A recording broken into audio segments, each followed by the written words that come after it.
To tip off this NBA season on FanDuel, you can choose your own rewards, which means you can play your game any way you want. I get to choose my rewards? Yep. Great! Now, excuse me while I lock in. All customers choose your own reward right now in the FanDuel app. 21 plus and present in select states. 18 plus in Kentucky. Opt-in required. Rewards are non-withdrawable. Restrictions apply, including bonus and token expiration, leg requirement, and max wager amount. See full terms at FanDuel.com/sportsbook. Gambling problem? Call 1-800-GAMBLER.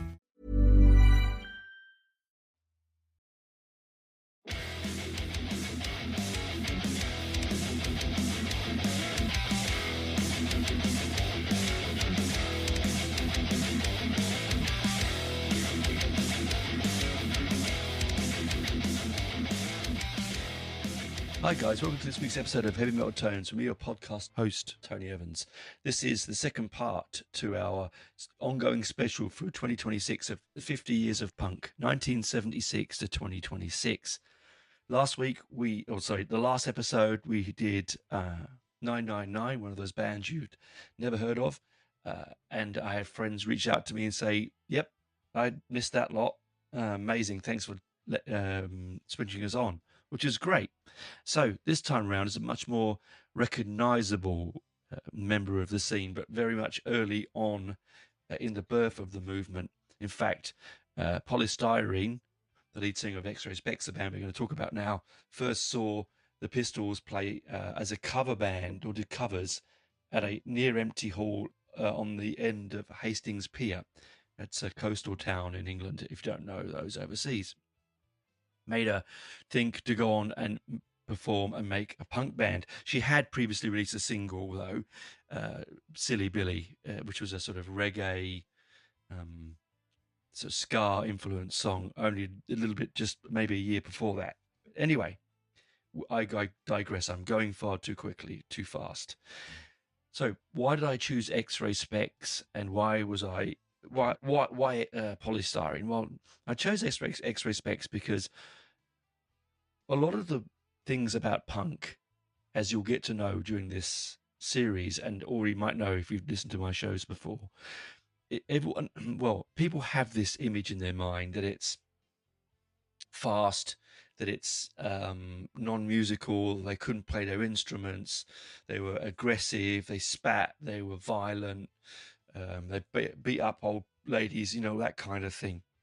Same as people's images of metalheads being stupid and aggressive and all that, which is also completely ignorant on behalf of the general public. Well, the thing about the early punk scene was it was all about creativity, finding your own voice, being individual, yet at the same time sort of conforming slightly to certain cliches, which is a nod to one of the songs off the album, X-Ray Spex, Germfree Adolescents, which we're going to be talking about. So, it was sort of, it's always been a bit of a bugbear of mine where people have that image, and then you look at bands like X-Ray Spex, where Poly Styrene, Marianne Joan Elliott Said, born the 3rd of July 1957 in Bromley, England, to a Scottish legal secretary and a Somalian-born dock worker. Her mother raised her on her own, and often Poly Styrene would tell people that her father was a Somali aristocrat. As a teenager, she was a real hippie. When she was 15, she ran away from home with £3 in her pocket, hitchhiked to a musical festival, and crashing in pads of friends and people. She went home after she stepped on a rusty nail while bathing in a stream and had to be treated for sepsis. Nasty. As I said before, her debut single was in 1975 when she was 18, and the song was Silly Billy. The B-side was What Away. It was released in a GTO record sleeve, which means it had no cover. It was unpictured. As I said, she also went on to see the Proto Pistols doing cover versions on an end of a pier on the south coast of England. And what happens? She gets this excitement, and straight away she puts a letter in the music press. It says, young punks, spelt with an X, who want to stick it out together to form a band. That was it. That was it. That was all you had to do those days. She got the name Poly Styrene from the Yellow Pages ad, from Yellow Pages, which is a book. If you don't know what Yellow Pages are, what it was, not so much these days. It's a directory to find businesses and people. Used to get them delivered to your house before the internet. So you would flick through the Yellow Pages to look for a plumber or a builder or whatever you need, a dog groomer, whatever it was. Okay. Now, she sadly passed away on the 25th of April 2011, age 53, to complications of breast cancer. Hadn't got it in time, and it metastasized. Sorry. So please, anyone who is listening to this show, doesn't matter what age you are as a female, if you feel you should get checked. Those of a certain age should get checked regularly. When the doctors, request it. If you think they've missed it, please do reach out to your local GP or healthcare professional and find out what to do. Because once it's quite early, it does save lives. Unfortunately, it didn't save Marianne's. So, anyway, the band itself and music and musically is a unique, very unique sound. So Poly Styrene is considered one of the very first archetypal or proto-feminist punk singers. The lyrics and the content of her albums are mainly based on consumerism and voyeurism and modern living that was then in 1977. Plastic fantastic, sort of the leftovers of what happened in the 60s, the beginnings of the throwaway society, more so that we have now, of course. But she was at sort of the forefront of seeing that. And again, unlike the Pistols, whose political narrative was really obvious and very much in your face and sometimes very monotonal in its direction, bands like X-Ray Spex, Poly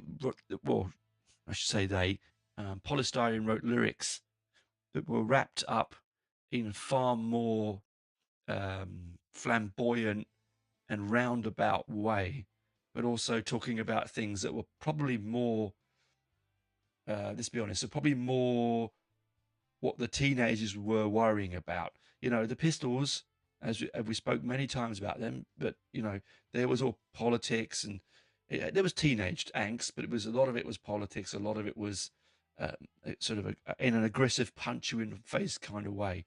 Whereas bands like 999, X-Ray Spex, they were more thinking about what affected Joe Blow teenager on a day-to-day basis and on a living day basis, not on a more sort of political level. So things like voyeurism, like how you look, like disposable products, non-disposable products. Poly Styrene herself would wear braces, very gaudy day clothes. She was of mixed race, so Somalian and European, and so she was completely pushed against the norms, the sexual norms of the day of that particular time. You have to think who were the stereotypes to look at then. You had Farrah Fawcett Majors, right? You had let's say Elke Summer, all these people, all these sort of tall, blonde, Aryan, sort of European stroke American goddesses that were being forced upon us to some extent, and we were told this is what the ideal beauty is, when there are all forms of beauty in the world, and Marianne was a very beautiful woman.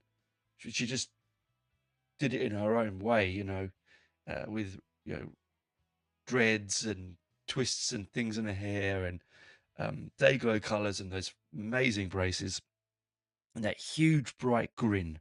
That there's no anger.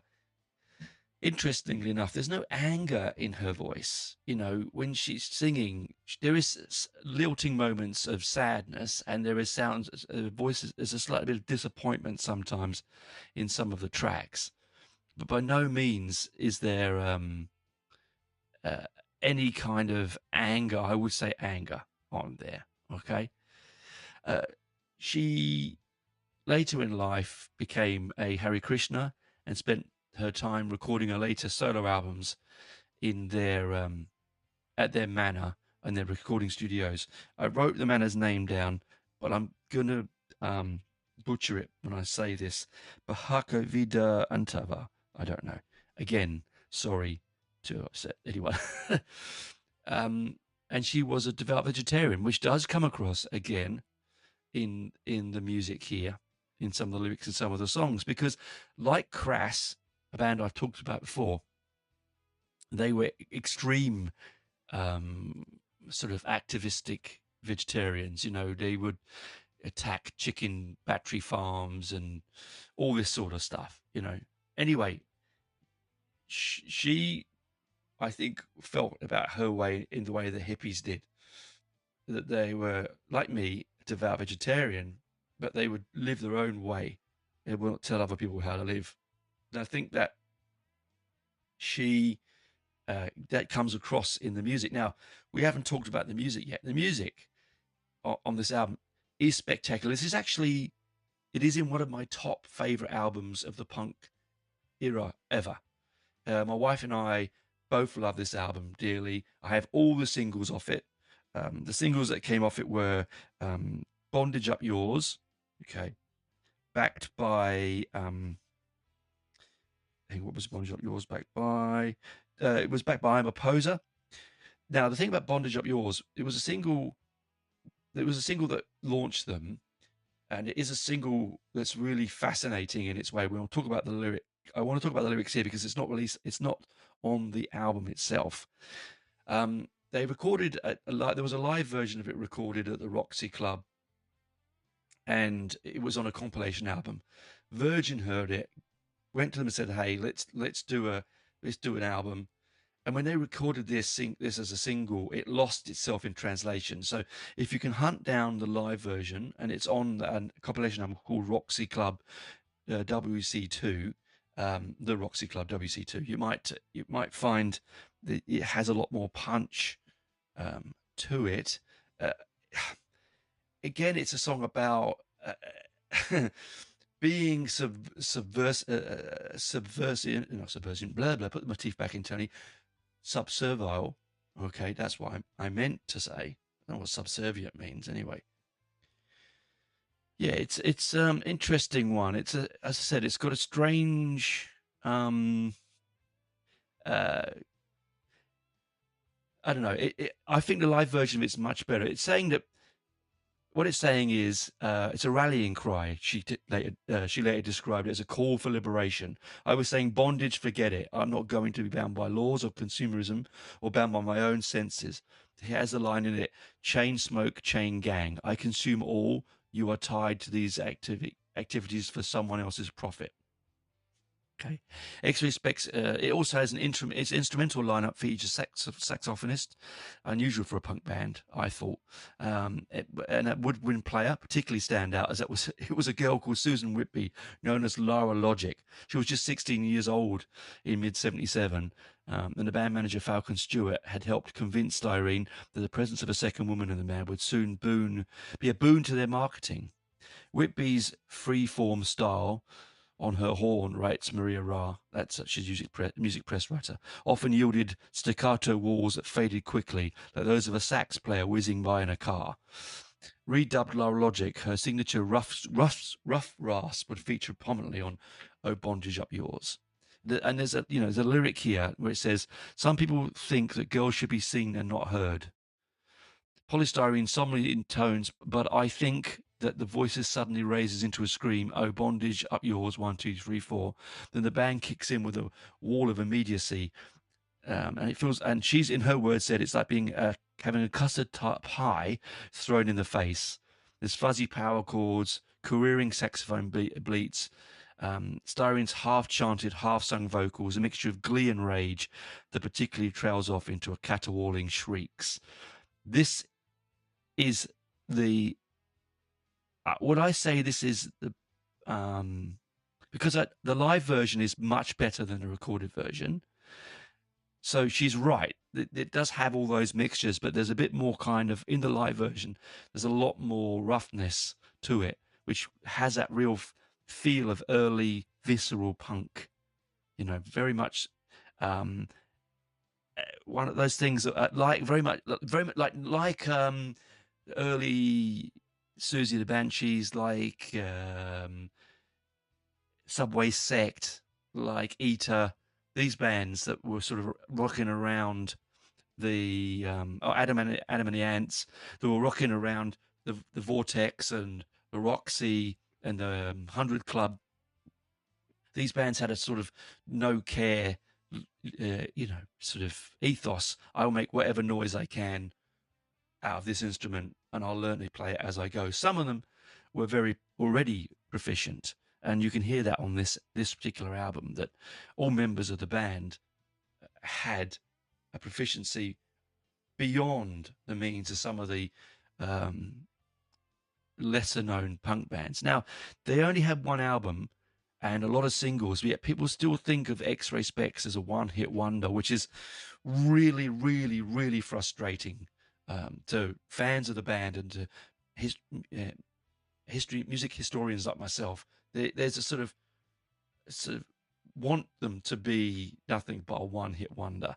They want to put them on the Where Are They Now files, but they don't realize just how important a band like X-Ray Spex, like the Slits, which was another band I considered for this one, but as I've was sort of tossing up between the two, I thought I'd leave the Slits for another time, because that's a whole different, and it's more post-punk than anything else. Anyway, we're getting off track here. They weren't a one-hit wonders. They had Identity, Germfree Adolescents.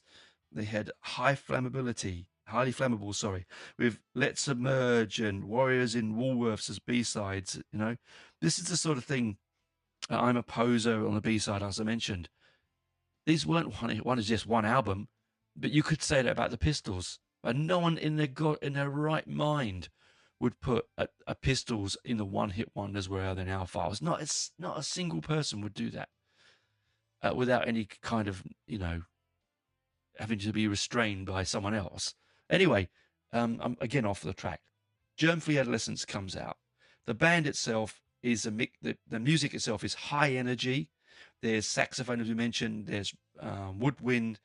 There's staccato guitars. There's reggae influences, dub influences, pop influences. Very much early what we think is punk in the sort of that sort of double stop guitars, short, sharp, angular. Poly's voice is one of the things that can be diversive amongst listeners. I think it's wonderful. I love her sort of high, shrieky, almost voice hasn't broken young girl singing voice, and then it goes down into these wonderful low tones where she goes and talks, and then when she slows down the voice, it's much more controlled. When she speeds up, as usual, if you're not, some people can't control it, and I think I'm going to reflect on this, like Bruce Dickinson from Iron Maiden, for instance. I've mentioned this before. When he sings really, really fast, he in later stages of his career, he loses diction, completely loses it. Hello Be Thy Name is a classic example, and a lot of the tracks on the last couple of albums are a bit like that as well.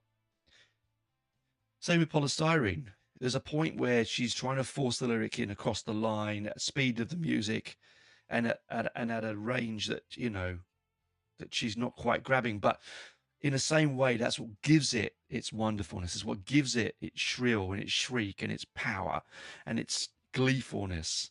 I love the term caterwauling shrieks. I absolutely love that. And I think I lovely the way that, you know, she solemnly, quietly goes in a voice that rises to a scream, "Oh, bond up yours, 1, 2, 3, 4." You know, I absolutely think that it's just so unique. You know, the song itself, "Bondage Up Yours," is not about sex. She even though there's lines in it that you think consider that way, but the lyric "chain gang, chain mail," she says, is a look at misogynistic cultures and consumer culture, denouncing the blind impulses of the mainstream shopper, in depicting herself as both an agent of the resistor and her submission. So, you know, she's resisting and she's submit, and she's so she's basically S and M, right? And I just sort of think that people listen to a track like "Bondage Up Yours" and again make put 2 and 2 together and make 19, right? Now, not taking the time to understand it, where it's coming from. Oh, it's punk. Oh, it's violent. Oh, it's sexual. Oh, it's aggressive. They don't know what they're doing. Put it in that pile over there. You know, and sort of things like that really upset me, because without bands like Poly Styrene, you don't get bands like Garbage. You don't get Elastica. You don't get Girl School to some extent. You know, in the metal world, you don't get the power and the freedom that punk gave women. Yes, it had its misogynistic areas. Of course it did. All areas of life do. But there's also misanthropy as well. You know, the attack on men. It goes both ways. But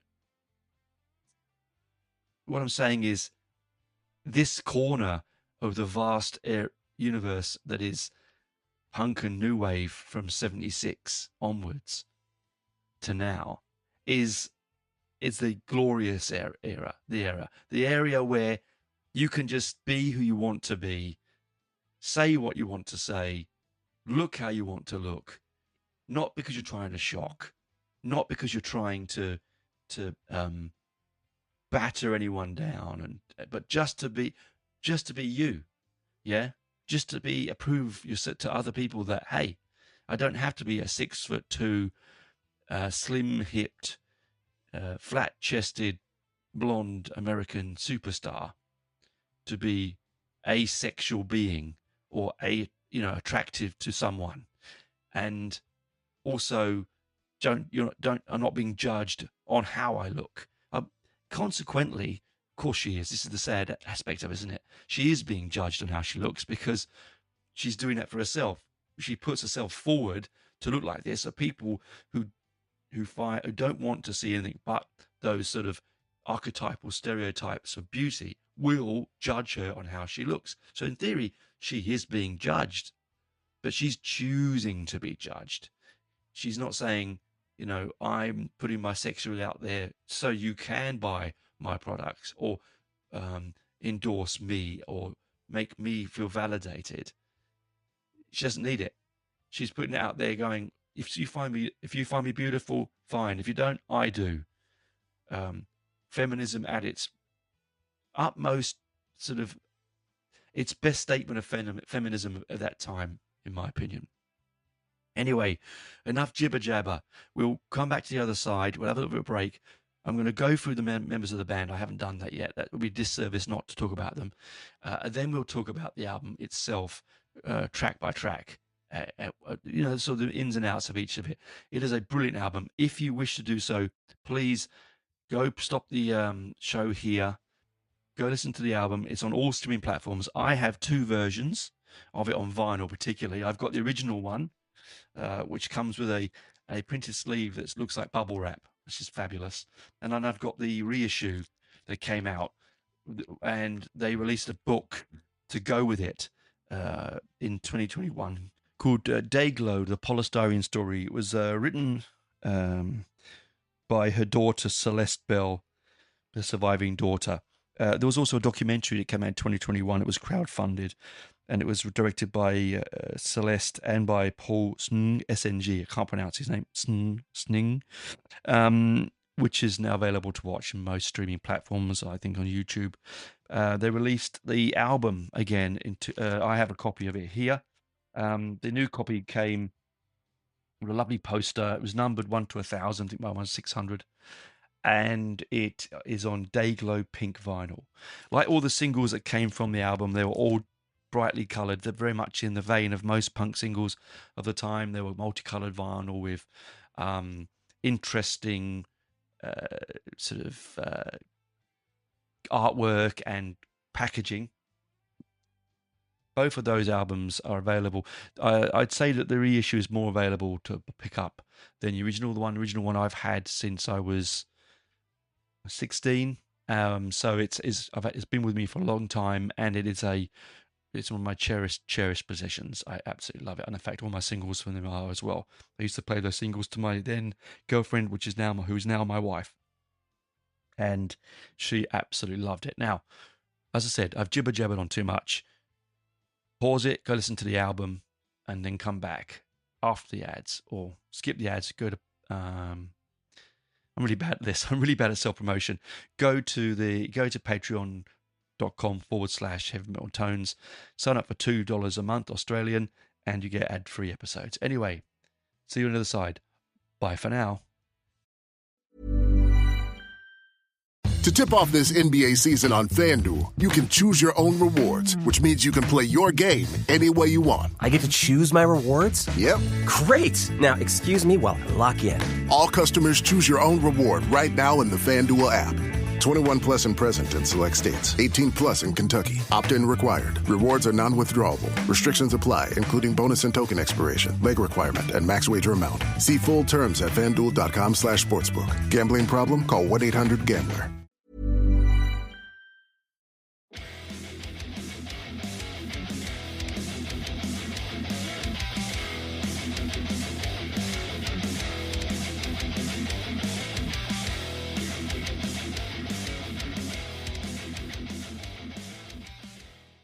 Welcome back, guys, to part 2 of this look at X-Ray Spex, Germfree Adolescents in the 50 years of punk. God, Anyway, where do we begin? So, where we left off, we were talking about Poly Styrene and her legacy, and how sadly we don't have her anymore, and her wonderful take on music and life. But that wasn't the only member of the band. Of course, we had Jack Airport, that's J-A-K Airport, on guitar, Paul Dean on bass, Rudy Thompson on saxophone, and B.P. Herding on drums. Now, we also had additional musicians. We had Ted Bunting on saxophone, who plays on Identity and the day the world turned Dayglow. I can't put my teeth back in. Hang on. Then I need to find some denture grip.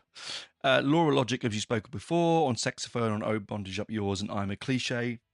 And it was produced, and the cover concept art was by Falcon Stewart. It was engineered by John Mackenzie Burns, Andy Pierce, assistant engineer. Nick Webb did the mastering. Trevor Key did the photography, and Cook Key did the sleeve photography. In the Australia, where I am, it peaked position at 56, and in the UK, it peaked at 30. It's a quirky album. All right, it is a cacophonous noise of pure kitsch. If you were to try and find an audio and a sound that was kitsch, that is kitsch, then this is the one for you. It is absurdist. It is tasteless, anarchic. It has so much energy in it that it almost just propels you along at a rate of knots. You can't help but smile while listening to this album. It's got catchy, simple riffs, open, and very much reminding me of reggae in its jauntiness. And you can hear her, the band's reggae influences, here. The album is 35 minutes and 51 seconds long. It was released on the 10th of November 1978. It was recorded at Essex Studios in Poland Street, London, West 1, on the EMI label. It's certainly an album that you won't forget when you put on. And now a lot of people at the time, a lot of reviewers, a lot of critics said that there was too many singles off it. So by the time you'd bought the album, you'd heard half of the album due to all the catchy singles. I think that's very true. There's a lot to be said. It was the punk era. People were just wanting to buy and listen to things in small snippets. They were fighting against the pomposity and absurdity of prog rock. It had got bloated and obscure at that to young people. It was no longer the sound of the youth. Young people are full of energy, move quickly and on to the next thing. And this is exactly what this is album and this music's all about. Right? There were people that said that songs like Plastic Bag went beyond good kitsch. Well, I don't understand what that means, but anyway, that's just what a particular reviewer said in 78. Assuming, it says here, it's saying that songs like Plastic Bag is burdened by cumbersome arrangement, nostalgic lyrics, and Poly at her most unlistenable. Now, we'll get to that song, but this is the kind of things that people were saying about this album. I mean, it was ranked number 9 for ninth best album of 1978 by NME. That's the New Musical Express. So it was praised heavily in the US on its release. They called it cheerfully moralistic nursery rhymes. They also said it had strong melodies and an irresistible color. I actually agree there. It is very, very colourful and bright. They also said it has a dubiously tuned one sax horn section. Who cares? Who cares if it's out of tune? Who cares if it's only one sax? This is what punk was about. I don't think no disrespect to you Americans listening, but I don't think you got it at the time. And this is a nation that brought us the Ramones. It was a very strange thing to say. Because yes, it was dodgily tuned. I don't know. I mean, I have to ask my brother. My brother's a brilliant brass player, so I mean, he'd tell me if I played it to him, I'm sure. Myself, couldn't care a rat's ass, to be honest. It sounded good. That's all I'm worried about. That's what I love, really, really love about punk. Is it? Who gives a rat's ass? Who cares a fuck, right? If you want virtuosity, then punk is not for you. If you want, deep, soulful, meaningful, long pieces of music, which I do want and I reach out for when I want to, then this isn't for you. This is a bright, brash, colourful snapshot of 1977-78. This is a snapshot of what actually, when I come to think of it, is really up to date now. This is now, really. She was predicting and writing these songs for the period of the late 70s. But to be honest, this is now. Teenagers are, to some extent, the exploited because they have more money now than they used to. They do have a far less attention span, not so much due to TV as what Polly was thinking, but by the internet and by TikTok and Instagram and all those sort of things, X, I don't know, all that kind of stuff.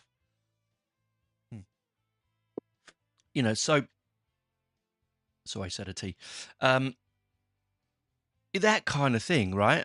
And yeah, and also we are even more a throwaway society. Yep, these times we throw away with morality. We'll chuck that tin in the recycling bin that says recycle once we've had our can of Coke or other soft drinks are available. But we will also quite happily waste fossil fuels and have the lights on all night and drive our cars, into the ground and replace TVs just because the new one has come out. A classic one is the phone. Oh, well, the new phone's out. No different to anything else. All the effing same, But, oh, no, the new one's out. And my brother's example of this, he'll just get it because it's out. Yet we are consciously putting things in the bins and, thinking about how we how we get rid of our green waste from our garden. Yet we do this. So on one hand and the other, we are exactly the same as 1977. The only thing different now is that we are more morally understanding. Well, I hope most of us are, and more. There's more equality in the world, i.e., in race, color, and gender, and sexuality. But this album is extremely important in that respect. As I said before, if we didn't have these kind of bands, the music you're listening to now would not be the same as it is. I mean, it is a masterpiece.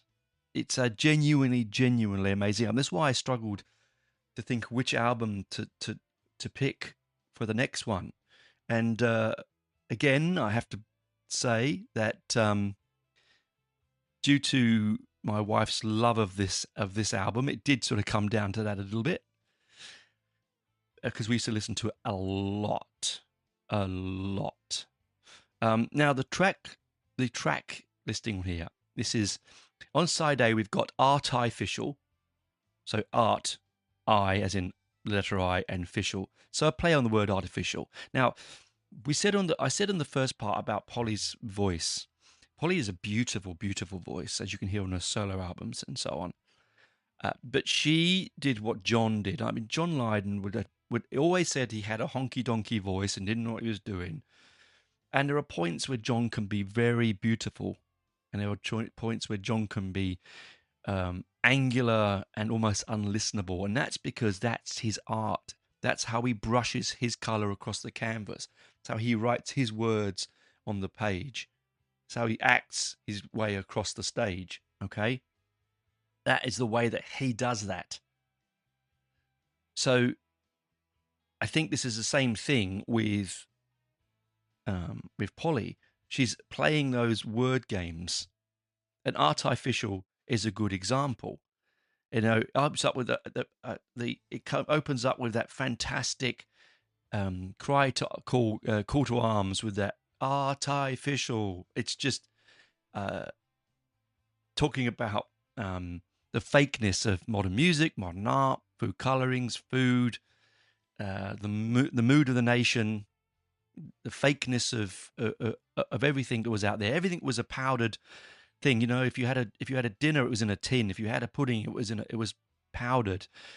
We were coming from not far from the end of the Second World War, not far from the end of rationing, and being heavily influenced, as we were, by the Americans and the Americans' obsession with instant and fast and now. And so artificial shreds, it comes straight off the page. Great saxophone, fast guitars, brilliant. Her voice is on point right on the beginning of this particular track. I mean, classic opens up with a lyric, "I know I'm artificial, but I don't put the blame on me. I was reared with appliances. I'm a consumer society. When I put on my makeup, the pretty little mask, not me. That's the way the girl should be." And then the chorus is, "In a consumer society. My existence is exclusive, the kind that is supported. My mechanical resources. My existence is exclusive, the kind that is supported by mechanical resources." Brilliant. I want to be instamatic. I want to be a frozen pea. I want to be dehydrated. I love, see, I want to be a frozen pea. I want to be dehydrated. I just, again, that instant food, my mum, I grew up with that, living in that society where mum worked very hard in the house to look after us boys, and everything, and she was a terrible cook, God rest her soul, and everything was out of a tin. Everything was added water. Mashed potato was instant mash. Gravy was instant gravy. Peas were out of a tin, if not frozen. Potatoes sometimes were out of a tin if they were boiled. My dad absolutely hated it. I remember having rows and rows about it. But she had no time, and that's what she did. She wasn't a great cook. And so, there's a saxophone solo in the middle. It's just wonderful. So that, this is the kind of thing that we're looking at when it comes to these tracks. They just pound you with the youthful understanding of the way the world is around you. These are young people with ideas and understandings. These are not stupid doll cue bludgers trying to blame everyone but themselves. This is an understanding of they are made by the surroundings they are given, and I love that. I absolutely love that with you. We have tracks on this album like "Obsessed with You," which comes next. Okay, this is not one of my favorite tracks. It's one of the shortest ones at 2 minutes 30. Although I live off you is only 2 minutes and 9. It's not my favorite. I would have gone straight into the third track, "Warriors of Woolworths," but that's me being really, really picky. This one points the finger solely at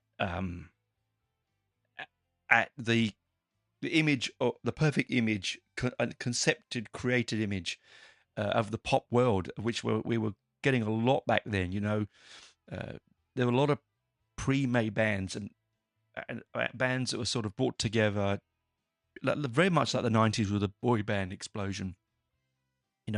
Lyrics like "You're just a concept, you're just a dream, you're just a reflection of the new regime. You're just a symbol, you're just a theme, you're just another figure for the sales machine. They're obsessed with you. That's, you're just a victim, you're just a find, soon to be a casualty of time." Short lyrics, right? Short and sweet. They're obsessed with you, they're watching you, right?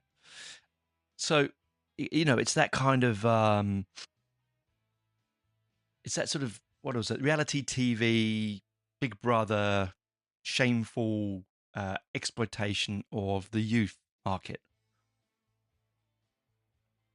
that you get across in this track. Again, musically, it's sharp, it's fast, it's bouncy. You've got a little saxophone in there. I think this particular track was one of my least favorites on the album, but it's got one of my favorite vocal lines. Like, I think on here, Poly is you're starting to understand how she portrays herself vocally on this album. So you're not surprised when the lyrics come through onto "Obsessed with You." Then we come to one of the singles, "Warrior in Woolworths." Now, for those non-English born of a certain period and non-Australians, because over here Woolworths is a supermarket.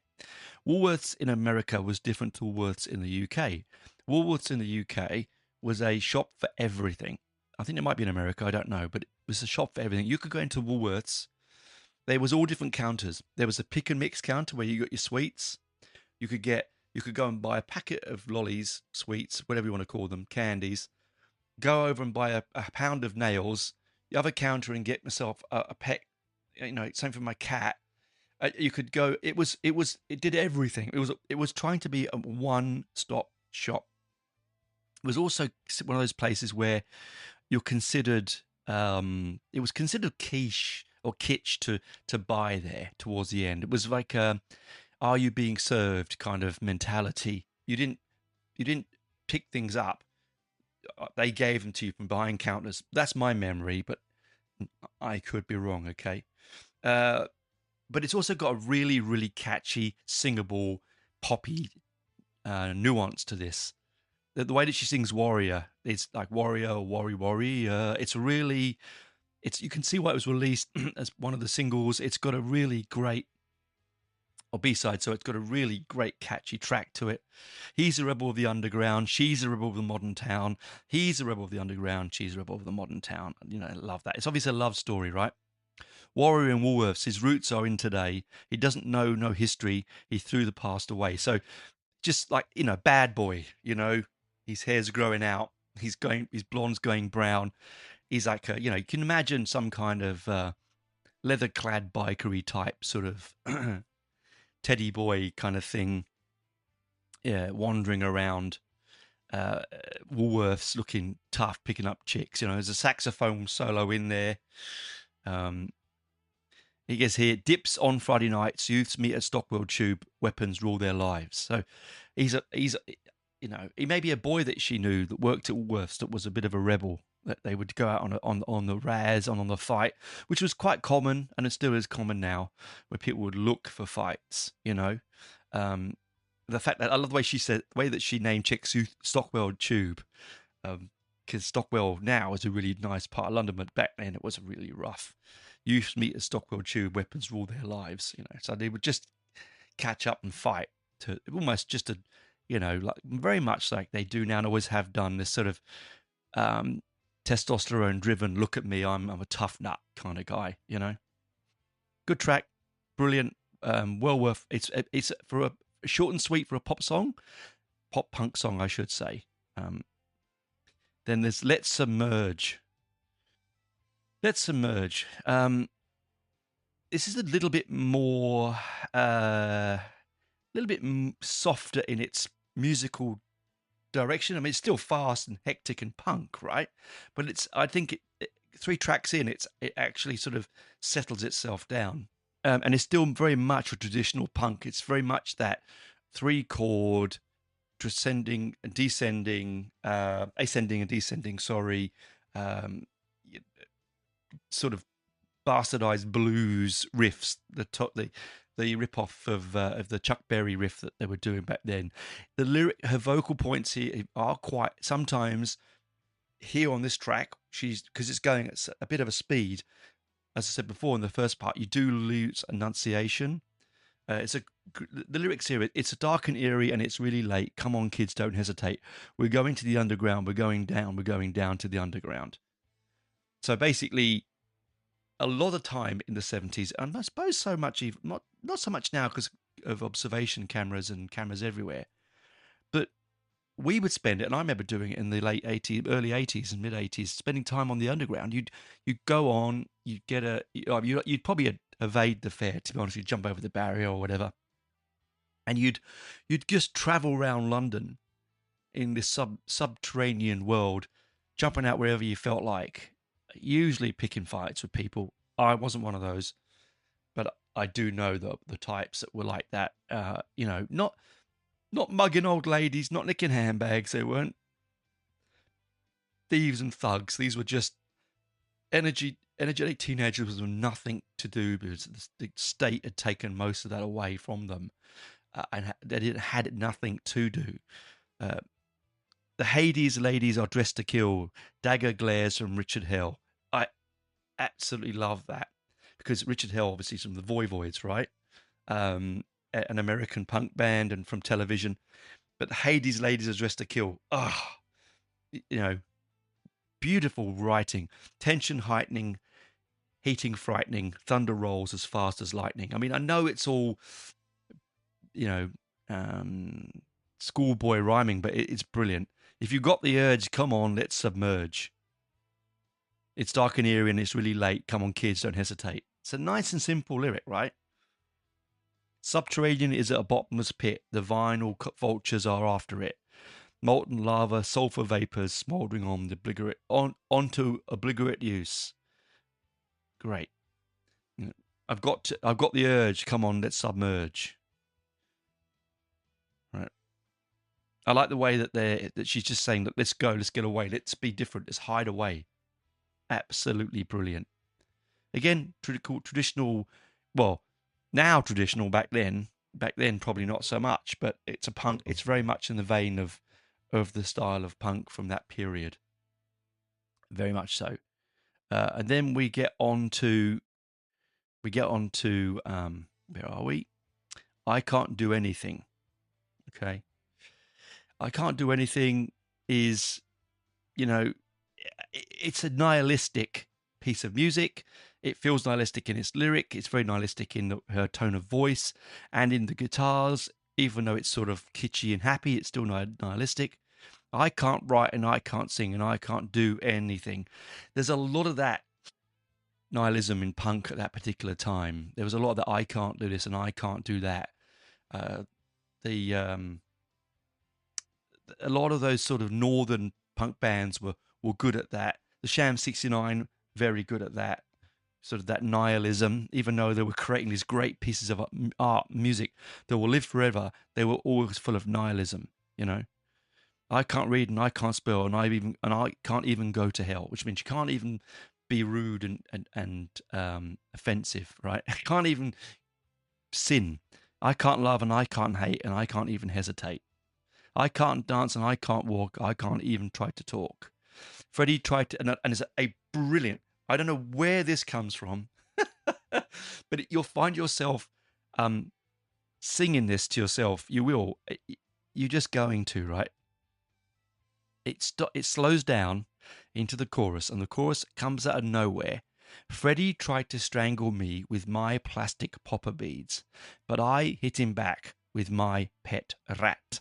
Yeah, I hit him back with my pet rat. And then it carries on with the nihilism. I can't spit and I can't kick and I can't even be thick. I can't read and I can't spell and I can't even go to hell, right? And then, repeats that, and then it comes back with the popper beads thing right at the end. I have absolutely no idea where that came from, but you'll find yourself singing to yourself, Freddie tried to strangle me with my plastic popper beads. I don't know. Absolutely out of nowhere, beautiful, and again, really great saxophone parts in this particular track. And then we move on to Identity, which was one of the big singles. Okay, one of the big singles that came off this album.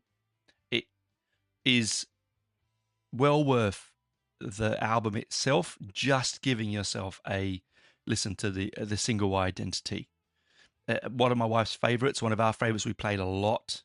This is again about that hinterland between teenage and adult and not knowing who you are, where you are. I mean, she comes from this hippie movement, and I've always said that the hippies and the punks were very, very similar in the differences. The punks did something, the hippies did nothing. This is my outlook on life. If you want to tap me on that, be my guest. But that's how I look at it. And the way that she shouts, Identity, it's just like a young person shouting at the future, and the elders going, I don't know what I'm doing. You don't know who I am. I don't know who I am. And it's fast, it's angular, it's aggressive, makes a great single. I've got it on green vinyl and pink vinyl. Identity is the crisis, can't you see? That's the lyric. I love it. When you look in the mirror, do you see yourself? Do you see yourself on the TV screen?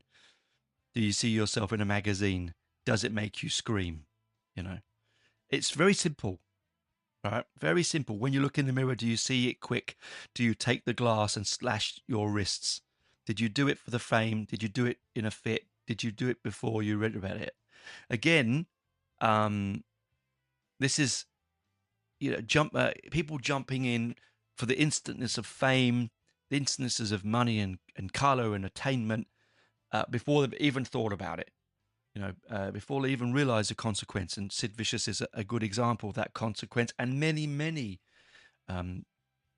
punk musicians and rock and roll musicians lost to us in the world, and other people, not just that, but we're talking about music at the moment. Okay, so it's a brilliant single. It's fast, it's snappy, it's got, again, powerful, one almost monotonal saxophone, great little chunky guitar. There's not a lot of guitar solos in this because that's not what this movement was about. It is, I think, one of the most iconic punk singles of all time, outside of God Save the Queen and Anarchy in the UK. I think Identity, World Turns Day Glow, they're all very much in the moment. Brilliant single, I love both of my versions of the single actually. So, then we get the name of the album. We get a name check. We get genetic engineering. This one is exactly what it says on the jacket. Okay, the album cover itself is 5 test tubes, adult-sized test tubes with different members of the band, all different day clothing, pulling poses on the front in clear liquid, and like almost like genetic engineering jars, right? And this is an era of again, as I said to you before, it's very relevant today because it talks about the technologies of AI, or thinks about AI and genetic modification. The song attacks the thinly veiled eugenics behind the push of scientific developments, of which sadly, we wouldn't have half things we do without the evils of eugenics, but we do. And it sort of talks about that. It talks about the oppressed and how we dug our own graves. It's very dystopian for a single, but it is. I love the way it opens up, almost like Holidays in the Sun. You can almost hear the marching. And, it's a genetic engineering, eins, zwei, drei, vier. 1, 2, 3, 4, in German, which is, alluding. There is no disillusionment of which she's pointing the finger at. She's looking at the Third Reich and their eugenic madness. Okay, genetic engineering could create the perfect race, create an unknown life force that could exterminate. That us could exterminate. Introducing worker clones as our subordinate slave. His expertise proliferance. We will surely dig our graves. Just what you cannot say. You sit on your spotty, loathsome behinds there, as a Monty Python quote, and say, "Oh, they were illiterate idiots and they couldn't write a good song." Introducing worker clone as our subordinate slave, his expertise proficiency, will surely dig our graves. AI, robots, get it? What? And this is well before then. How fantastic is that? It's so very tempting. Will biologists resist? When he becomes the creator, will he let us exist? Bionic Man is jumping through the television set. He's about to materialize, and guess who's coming next? Just,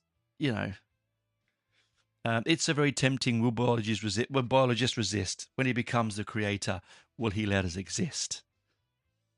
Brilliant, mate. Honestly. And again, it's a chuggy, it's a little bit slower. It's got great sax in it. I think that here, just like the way that she screams genetic engineering at the beginning of the track, which is something of a signature of hers, her vocal is the same the whole way through. She really feels passionate about this particular subject, and she attacks it and attacks it. There is still that pop sensibility. There's still that kitsch. There's still that throwaway lines. It still has a feel of disposability, but also at the same time, it's telling you, just because I'm wrapping this up in fast, fun, and colourful way, does not mean that I don't mean every word I say. And it's a very poignant track. And as I said before, I think this album resonates so much with today, more so than I'd ever thought about until I revisited it recently, a few weeks ago, for this show. To tip off this NBA season on FanDuel, you can choose your own rewards, which means you can play your game any way you want. I get to choose my rewards? Yep. Great! Now, excuse me while I lock in. All customers choose your own reward right now in the FanDuel app. 21 plus and present in select states. 18 plus in Kentucky. Opt-in required. Rewards are non-withdrawable. Restrictions apply, including bonus and token expiration, leg requirement, and max wager amount. See full terms at FanDuel.com/sportsbook. Gambling problem? Call 1-800-GAMBLER. So the fact that this is sort of, foretelling AI and robotic engineering and engineering of diseases and viruses. This is absolutely nuts, and it's a great track. And as a single, what a nuts single! Of course, it would have done nothing in the charts, and why would it? Sadly, it was probably sort of pushed asunder by the more palatable, radio-friendly punk of the time. Like the Stranglers and the Damned and people like that. And I love them, but they are more radio-friendly.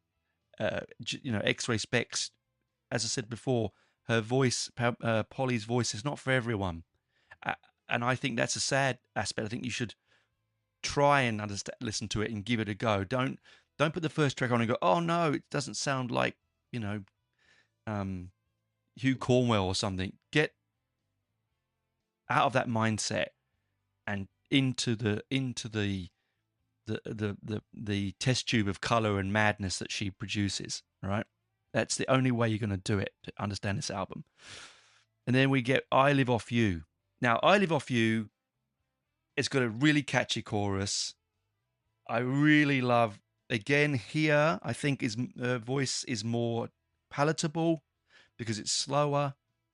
I live off you, you live off me, and the whole world lives off everybody. Again, it's that leeching. It's that, it's not saying you live off me as in we help each other. It's like I take from you, you take from me. We got exploited. So we got exploited. Somebody by somebody by somebody. She writes delicious choruses. There is absolutely no way that she cannot write a delicious chorus. She makes them nuts. She goes a bit nuts in some of the verses. This one here, the cat eats the rat while the pimp beats the whore, and she just screams out for more and more. She's belaboring the point there with the cat and the rat, but hey, you get the point, yeah. So we got exploited. It's a sort of almost a reggae feel in this track. There's a bit of dub in there. It's a little slower. It's not a very long lyric, as you can't imagine for a 2-and-a-bit-minute song, but it tells its point, and you will be singing.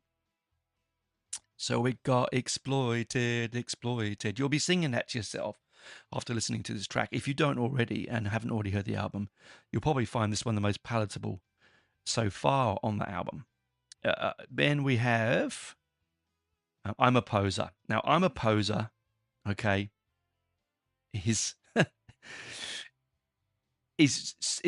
I would say is X-Ray Spex wrapped up in a completely perfect bubble. It's the perfect X-Ray Spex song. All right, it really, really is. Again, it's one of my wife's favorite tracks. I've got it on green vinyl, I've got it on red vinyl, and on pink vinyl, I believe. Although my pink vinyl single hasn't got a cover, but that's aside.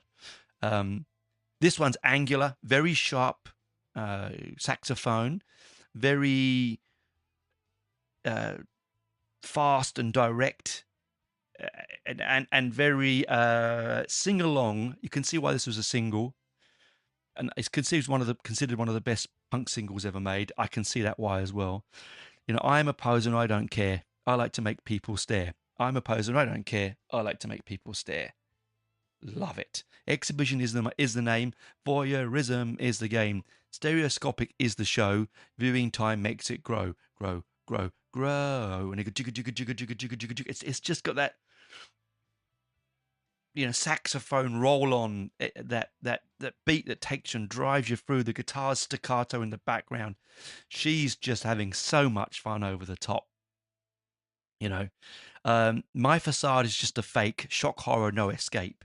Sensational for the feed. Caricatures are what you breed. Breed, breed, breed, breed. I love it. I'm a poser and I don't care. I like to make people stare.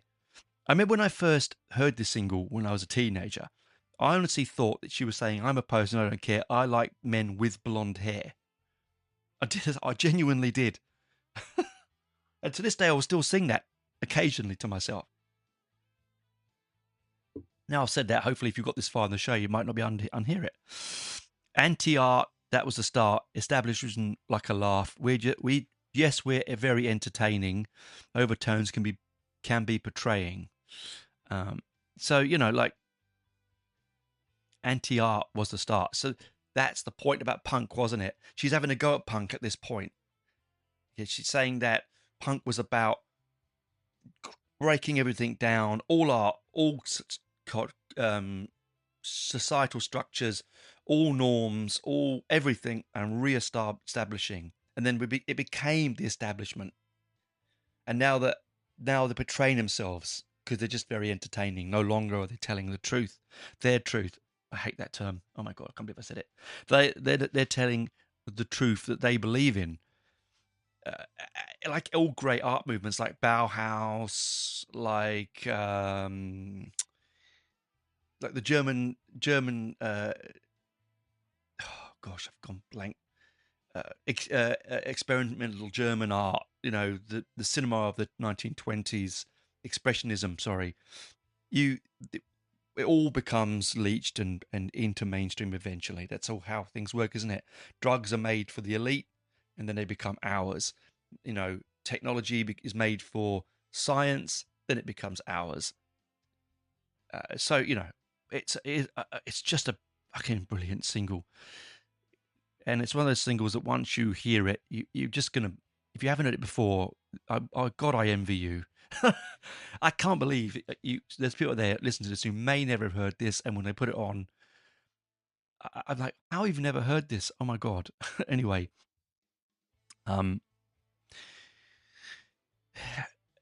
now we get Germfree Adolescents. This is the album title, right? So it's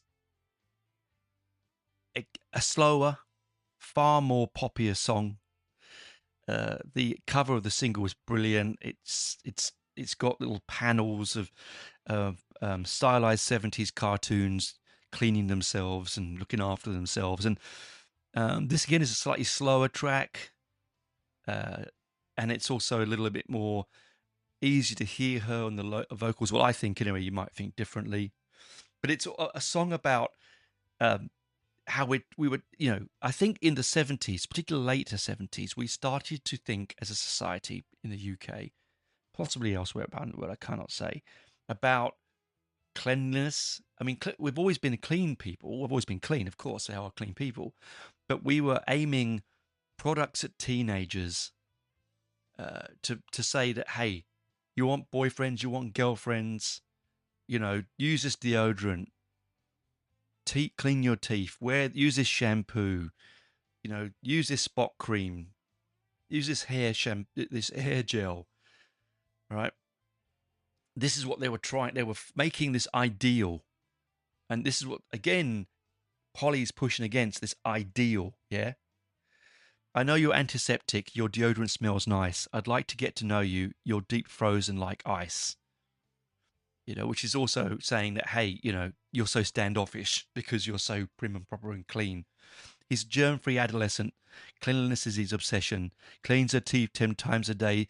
And again, very much like the previous single, she likes to end her choruses on a repeat. Scrub away, scrub away, scrub away. The SR way.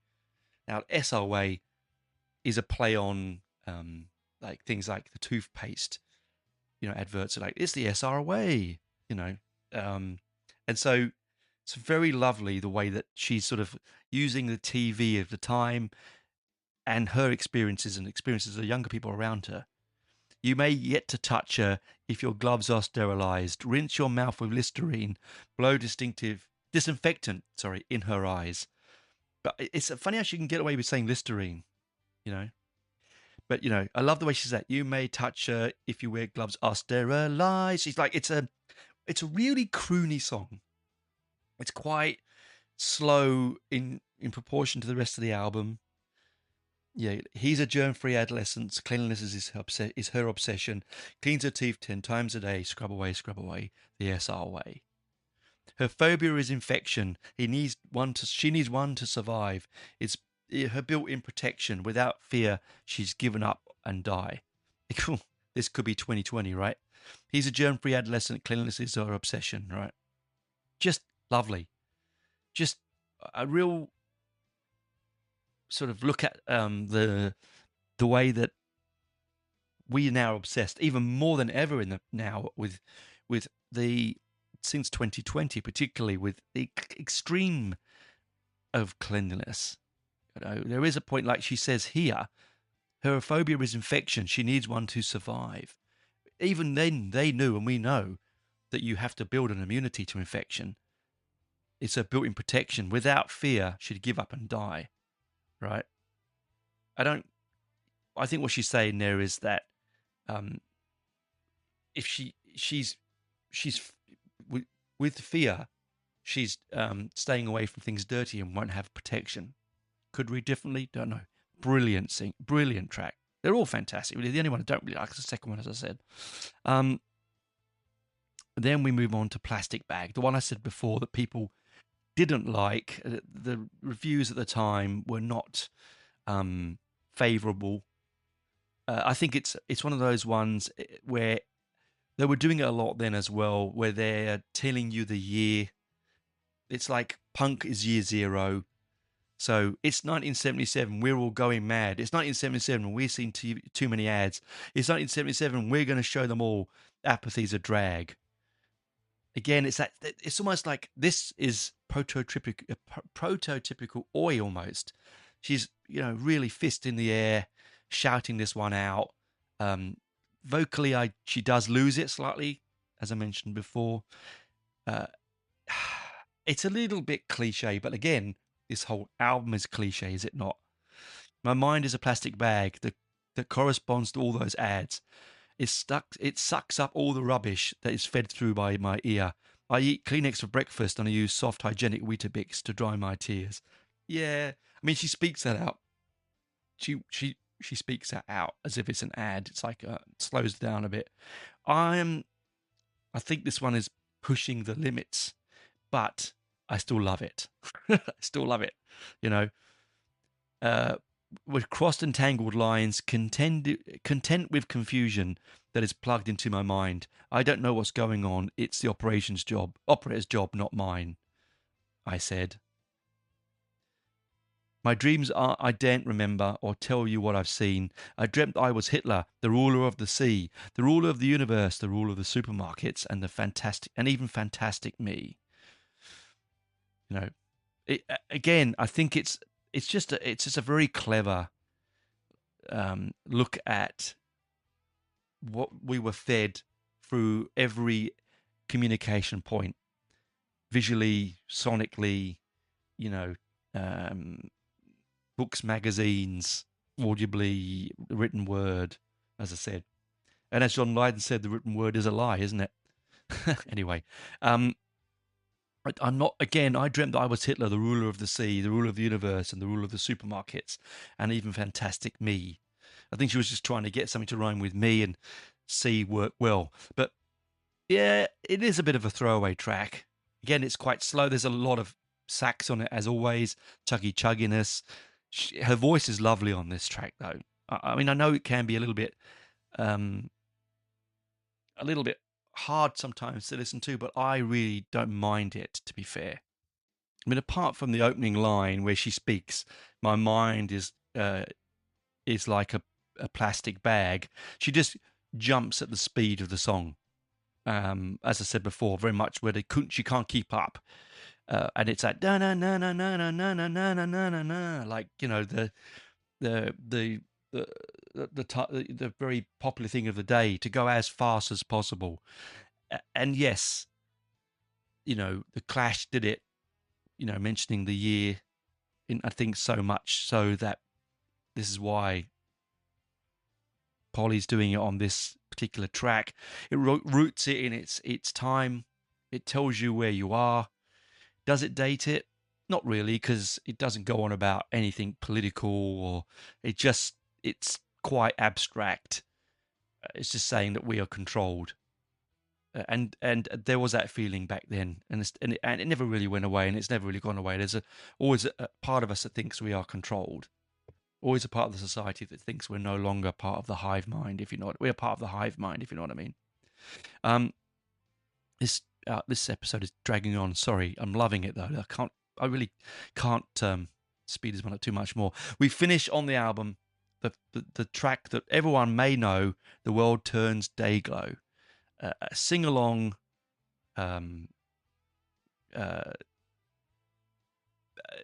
Just it's just one of those numbers that, like Identity, it's just fast, it's furious, it's fun, it's extremely bright. I've got it on several coloured vinyl. It is one of those songs that makes this band. I think when you think about the tracks this band has produced, I'm a Poser, The World Turned Dayglow, Identity, Artificial, they're all tracks that, unlike tracks like Warrior in Woods, as a sort of a reggae beat to it, and Genetic Engineering and Germfree Adolescents. The day the world turned dayglow is just like you've been assaulted with bright spray paint and colourful life. I clambered over mounds and mounds of polystyrene foam and fell into a swimming pool filled with fairy snow. Ah, that is just fantastic. It says it all, doesn't it? We this material which we throw away, that we fill the universe with, this stuff that will take 1,000 years to break down, and watch the world turn dayglow.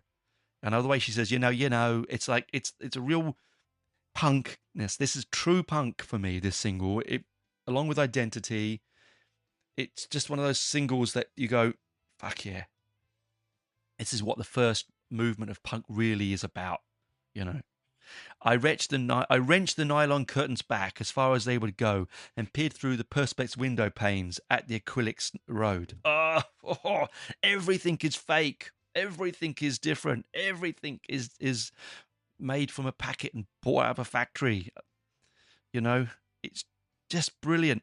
I drove my polypropylene car on wheels of sponge. Then poured into a wimpy bar to have a rubber bun. Anyone that doesn't know what a wimpy bar is, in the UK, wimpy bars were there before McDonald's. They're the British version of McDonald's. I truly miss them. I had a lot of time. Most kids of my generation will remember a wimpy banana split. They will.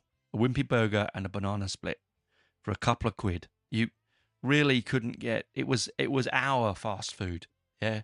Until the Americans marched into the UK and with McDonald's and forever changed the scene. I don't know if wimpy was an American thing originally, and there might be people out there who can tell me that. But one of the jokes about wimpy bars from people who, the older people of the time, was it was all fake and plastic and useless, and you could bounce the buns around the room. So that was us. We still loved them, right? Okay. So when I hear that lyric, it does make me smile. There's a saxophone solo in there, right? The X-rays were penetrating through the latex breeze.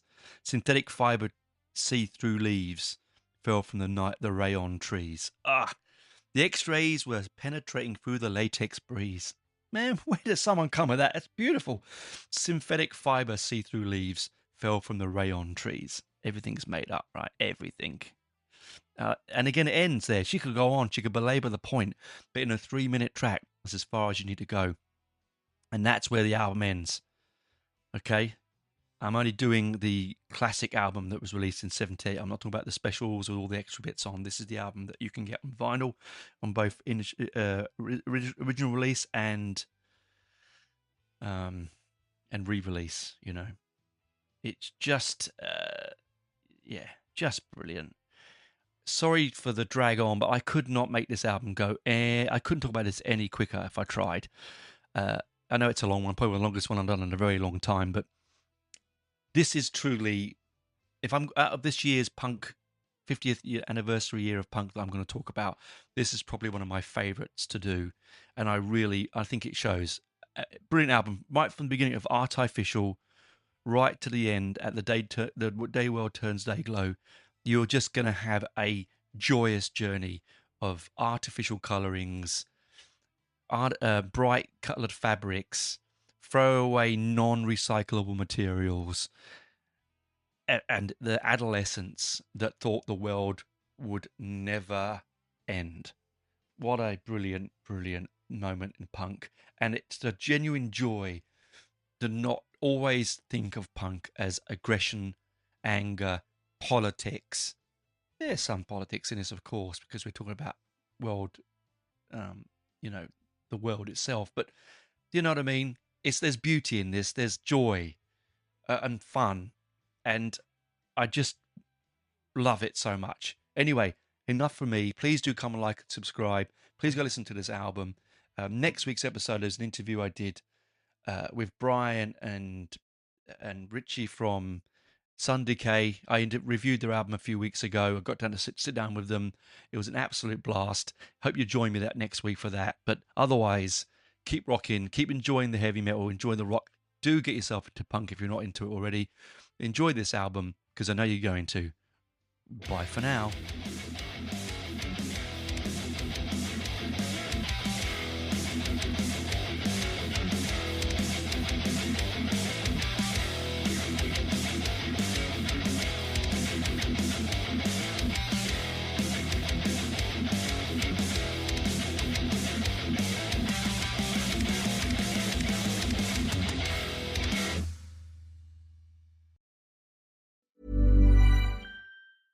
To tip off this NBA season on FanDuel, you can choose your own rewards, which means you can play your game any way you want. I get to choose my rewards? Yep. Great! Now, excuse me while I lock in.